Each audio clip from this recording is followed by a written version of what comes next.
नमस्कार। आज हम एक ऐसे विषय पर बात करने वाले हैं जो कानूनी दांव-पेच से कहीं ज्यादा है।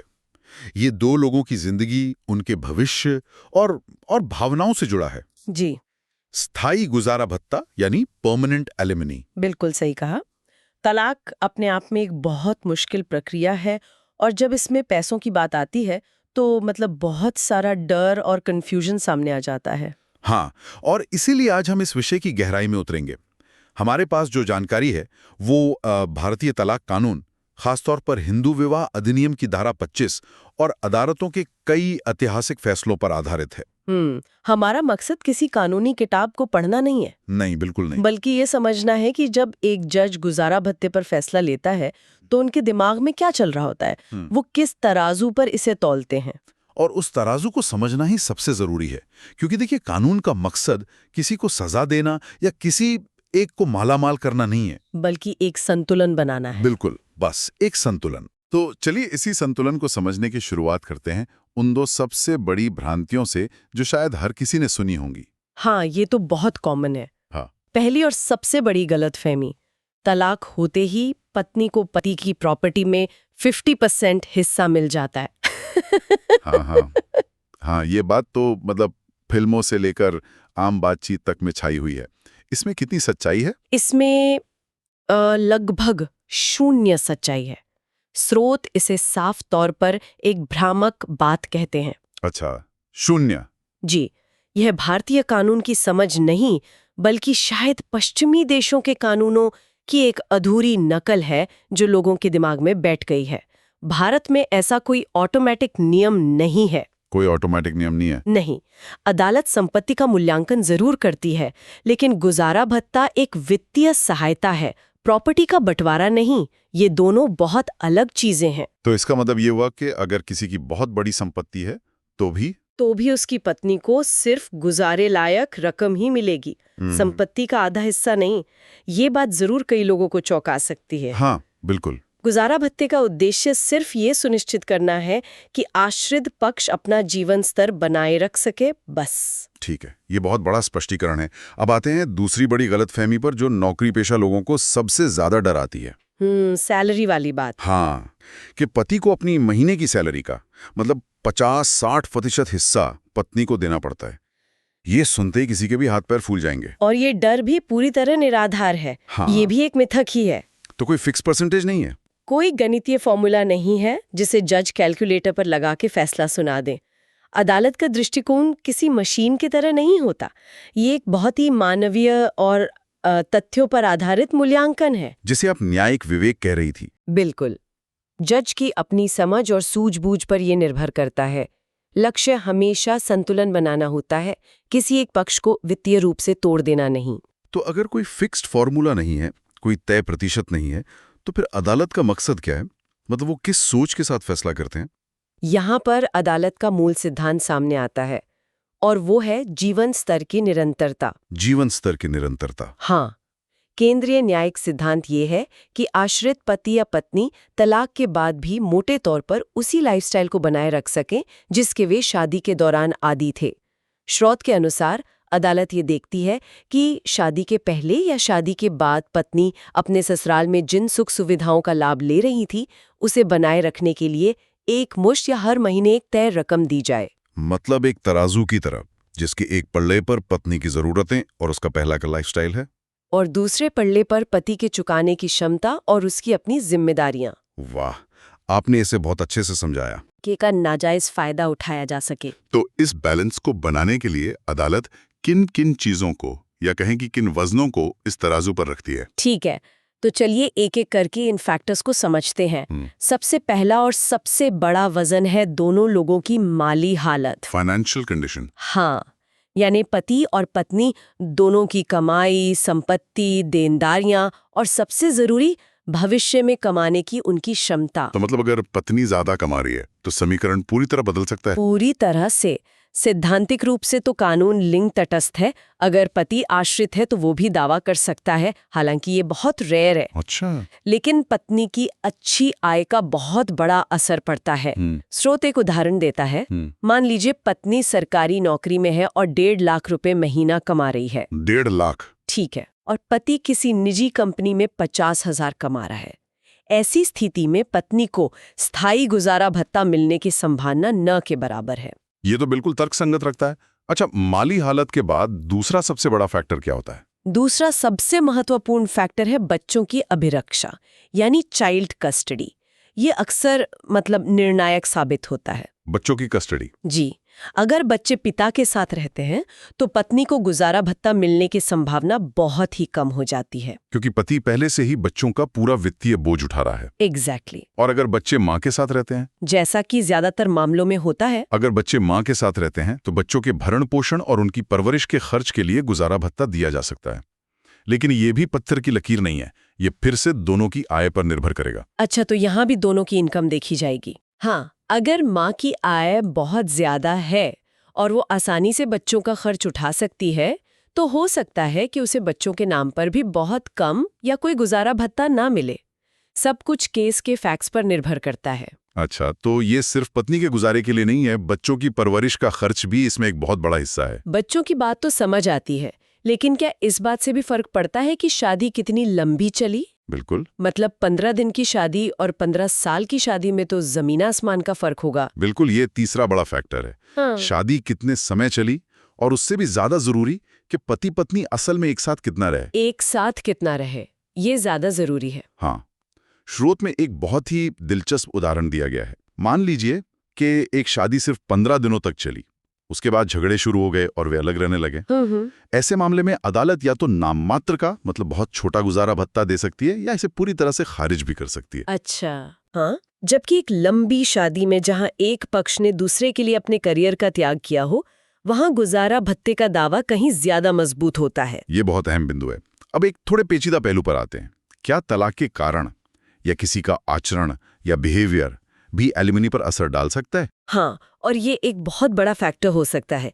अगर ये साबित हो जाए कि तलाक का आधार पत्नी की अनुचित मांगे या क्रूरता थी। जैसे अगर पत्नी पति को उसके बूढ़े माता पिता से अलग रहने के लिए मजबूर कर रही हो और ये बात अदालत में क्रूरता के तौर पर साबित हो जाए, तो अदालत गुजारा भत्ता देने से मना कर सकती है। और एक और गंभीर आरोप है जिसके बारे में स्रोत में बताया गया है, व्यभिचार या एडल्ट्री। जी, यदि तलाक सिद्ध व्यभिचार के आधार पर दिया गया है, ये अदालत में ठोस सबूतों के साथ साबित हो चुका है, तो कानून बहुत स्पष्ट है। ऐसी स्थिति में पत्नी को कोई स्थायी गुजारा भत्ता नहीं मिलेगा। कोई भी नहीं? नहीं, ये एक बहुत ही सख्त नियम है। तो जैसे पत्नी का आचरण देखा जाता है, वैसे ही पति की दूसरी जिम्मेदारियों को भी तवज्जो दी जाती है। निश्चित रूप से। ये तराजू का दूसरा पलड़ा है। अदालत पति की अन्य जिम्मेदारियों को भी ध्यान में रखती है। जैसे, क्या उसके ऊपर आश्रित माता पिता या भाई बहन की देखभाल का जिम्मा है? या क्या वो खुद किसी गंभीर बीमारी से जूझ रहा है जिस पर बहुत खर्च होता है? इन सब बातों पर विचार किया जाता है ताकि जो भी आदेश हो वो प्रैक्टिकल हो और पति पर असहनीय बोझ न डाले। बिल्कुल। अब छठा और आज के समय में एक बहुत ही प्रासंगिक फैक्टर है पत्नी की कमाई की क्षमता। कमाई की क्षमता, अर्निंग पोटेंशियल। हाँ, अदालत सिर्फ ये नहीं देखती कि पत्नी आज कमा रही है या नहीं, बल्कि ये भी देखती है कि क्या वो कमाने में सक्षम है। अरे वाह! तो ये सिर्फ इस पर नहीं है कि कोई कमा रहा है या नहीं, बल्कि इस पर भी कि वो कमा सकता है या नहीं। एग्जैक्टली। यदि पत्नी पढ़ी लिखी है, शादी से पहले काम कर रही थी और उसने, जैसा कि स्रोत में लिखा है, जानबूझकर नौकरी छोड़ दी है और अब काम खोजने का कोई प्रयास नहीं कर रही, तो उसके गुजारा भत्ता पाने की संभावनाएं काफी कम हो जाती हैं। अदालतें इस बात को प्रोत्साहित नहीं करती कि कोई सक्षम व्यक्ति सिर्फ गुजारा भत्ते पर निर्भर रहने के लिए काम ना करे। ये तो पूरा गेम ही बदल देता है। अदालतें जानबूझकर बेरोजगार रहने को बढ़ावा नहीं देती। लेकिन ये सब बातें साबित कैसे होती हैं? अगर पति ये इल्जाम लगाता है कि पत्नी का आचरण ठीक नहीं था, तो सिर्फ इल्जाम लगाना तो काफी नहीं होगा। नहीं, बिल्कुल नहीं। यहाँ कानून का एक मौलिक सिद्धांत लागू होता है जिसे सबूत का भार यानी बर्डन ऑफ प्रूफ कहते हैं। Burden of proof? हाँ, स्रोत में साफ लिखा है, ये बात आपको पति को ही साबित करनी होगी कि आपकी पत्नी क्या गलती कर रही है। आरोप को ठोस और भरोसेमंद सबूतों से साबित करना होता है, सिर्फ कह देने से काम नहीं चलता। क्या कुछ बड़े अदालती फैसले हैं जिन्होंने इन सभी सिद्धांतों को एक तरह से पक्का किया है? हाँ, कुछ ऐतिहासिक मामले हैं। सबसे महत्वपूर्ण हालिया मामला है राजनेश बनाम नेहा 2020 का। राजनेश बनाम नेहा। जी, इसमें सुप्रीम कोर्ट ने बहुत विस्तार से दिशा निर्देश दिए। उन्होंने ये अनिवार्य कर दिया कि दोनों पक्षों को एक हलफनामे के जरिए अपनी संपत्ति, आय और देनदारियों का पूरा खुलासा करना होगा, ताकि पूरी पारदर्शिता बनी रहे। बिल्कुल। और कोर्ट ने ये भी साफ किया कि गुजारा भत्ते का उद्देश्य आश्रित को बेसहारा होने से बचाना है, न कि दूसरे पक्ष को सजा देना। एक मिनट, आपने शुरू में कहा था कि कोई फिक्स परसेंटेज नहीं होता, लेकिन एक 25% का आंकड़ा अक्सर सुनने में आता है। वो कहाँ से आया? ये तो एक नियम जैसा लगता है। बहुत अच्छा सवाल है। वो आंकड़ा कल्याण डे चौधरी बनाम रीता डे चौधरी 2017 के मामले से आता है। अच्छा। उस मामले में सुप्रीम कोर्ट ने कहा था कि पति के नेट सैलरी का 25% एक उचित और सही बेंचमार्क हो सकता है, लेकिन यहाँ बेंचमार्क शब्द पर ध्यान देना बहुत जरूरी है। मतलब ये कोई हार्ड एंड फास्ट रूल नहीं है? बिल्कुल नहीं। ये सिर्फ एक शुरुआती बिंदु या संदर्भ बिंदु है। ये हर मामले में लागू नहीं होता। अगर पति की जिम्मेदारियां ज्यादा हैं या पत्नी खुद कमा रही हैं, तो ये बहुत कम हो सकता है। ये सिर्फ एक गाइडलाइन है, पत्थर की लकीर नहीं। और संपत्ति के 50% बंटवारे वाली बात को भी अदालतों ने खारिज किया है। एकदम। अदालतें उन दावों को सिरे से खारिज करती हैं जिनका मकसद धन का समान बंटवारा या संपत्ति का 50% बंटवारा होता है। जैसा हमने पहले कहा, गुजारा भत्ता जरूरत आधारित समर्थन है, संपत्ति का विभाजन नहीं। ये तो हुए पुराने स्थापित केस, लेकिन क्या हाल फिलहाल में 2024-25 के आसपास अदालतों की सोच में कोई बदलाव आया है? कोई नए ट्रेंड्स देखने को मिल रहे हैं? हाँ, कानून एक बहती नदी की तरह है, ये हमेशा विकसित होता रहता है। हाल के कुछ मामले दिखाते हैं कि अदालतें बदलती आर्थिक सच्चाइयों के प्रति सचेत हैं। जैसे कि मिसाल के तौर पर मई 2025 का एक मामला है, राखी साधु खान बनाम राजा साधु खान। इस मामले में अदालत ने बढ़ती महंगाई मतलब इन्फ्लेशन और जीवन स्तर को ध्यान में रखते हुए मासिक गुजारा भत्ता बढ़ाया। तो मतलब कोर्ट इन्फ्लेशन को भी कंसिडर करती है? जी बिल्कुल। ये दिखाता है कि अदालतें समय के साथ बढ़ते खर्चों को भी ध्यान में रखती हैं। ये तो एक बहुत जरूरी विकास है। और कोई नया पहलू? एक और बहुत ही दिलचस्प फैसला फरवरी 2025 में आया। इसके अनुसार अब उन मामलों में भी स्थायी गुजारा भत्ता दिया जा सकता है जहां शादी को ही अमान्य मतलब वॉइड मैरिज घोषित कर दिया गया हो। अरे, पहले ऐसा नहीं होता था? नहीं, पहले अगर शादी ही अमान्य है तो गुजारा भत्ता नहीं मिलता था। अब अगर शादी किसी तकनीकी कारण से अमान्य हो भी गई है, तब भी अदालत मामले के तथ्यों, साथ रहने की अवधि और दोनों पक्षों के आचरण को देखकर गुजारा भत्ता दे सकती है। ये एक बड़ा बदलाव है। तो संक्षेप में कहें तो हाल का रुझान क्या है? संक्षेप में अदालतें ये सुनिश्चित करने पर ध्यान केंद्रित कर रही हैं कि आश्रित पक्ष को एक गरिमापूर्ण समर्थन मिले, लेकिन साथ ही ये भी सुनिश्चित कर रही हैं कि भुगतान करने वाले पर कोई असहनीय बोझ ना पड़े। कुंजी एक ही शब्द में है, संतुलन। तो इस पूरी चर्चा का सार यह है कि स्थायी गुजारा भत्ता ना तो कोई लॉटरी है और ना ही कोई सजा। बिल्कुल नहीं। इसका निर्धारण किसी सीधे साधे फॉर्मूले से नहीं होता और ये एक पक्षपाती प्रक्रिया भी नहीं है, जैसा कि अक्सर मान लिया जाता है। बिल्कुल। ये एक बहुत ही सूक्ष्म न्यायिक बैलेंस बनाने का काम है। अदालत किसी एक पक्ष की तरफ नहीं झुकती। वो आय, बच्चे, शादी की अवधि, दोनों पक्षों की जिम्मेदारियां और आचरण जैसे सभी वजनों को अपने न्याय के तराजू पर रखकर एक संतुलित और निष्पक्ष निर्णय पर पहुंचती है। इसका अंतिम लक्ष्य एक ऐसा नतीजा देना है जिसमें ना तो किसी का नाजायज फायदा हो और ना ही किसी के साथ नाइंसाफी हो। सही कहा। अंतिम विचार के तौर पर यह चर्चा एक दिलचस्प सवाल उठाती है। एक तरफ कानून का उद्देश्य तलाक के बाद वित्तीय सुरक्षा देना है और दूसरी तरफ ये वित्तीय आत्मनिर्भरता को भी हतोत्साहित नहीं करना चाहता।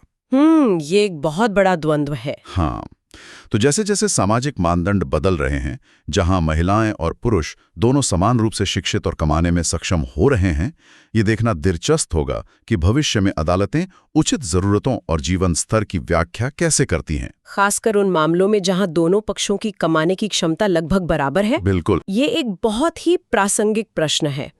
कानून को हमेशा बदलते समाज के साथ कदम मिलाकर चलना होता है और ये संतुलन आने वाले वर्षों में और भी महत्वपूर्ण और शायद ज्यादा जटिल हो जाएगा।